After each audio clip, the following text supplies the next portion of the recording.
ባለቤትሽ ሲያመው መጀመሪያ ምን ታደርጊያለሽ?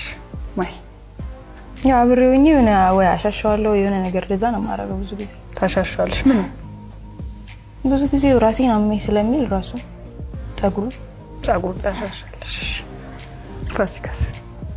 እንከባከባለሁ ሙሉ ትንከባከቢያለሽ? እሺ መታሰብ እኔ በተፈጥሮ ሆደ ቡቡ የሚባል አይነት ሰው ነኝ መሰለኝ። እንባ ነው የሚቀነኝ ሲያመው እና ተለክሻለሽ ወይ 7 ዓመት ሙሉ ካመመኝ ባለ ሰዓት ሳለቅስ ነው የኖርኩት። እኔ እንጃ እንግዲህ ማለቅስ ነው የሚመስለኝ። ከባድ ነው። እኔ እሱ ባለቀሰው ባመመው ቁጥር ካለቀሽ ዛሬ እንዳያመው ጸልይች ዛሬ እንዳያመው። ወደ ሶስተኛውና የመጨረሻው ጥያቄ አልፋለሁ። ሶስተኛውና የመጨረሻው ጥያቄ ባለቤትሽ ብቻውን መገኘት የማይፈልግበት ቦታ የት ነው? ፋሲካ? ብቻውን ለቤት ውስጥ መሆን አይፈልግም። ለቤት ውስጥ? እሺ መታሰቢያ? እኔም ከሱ የተለየ ሀሳብ የለኝም።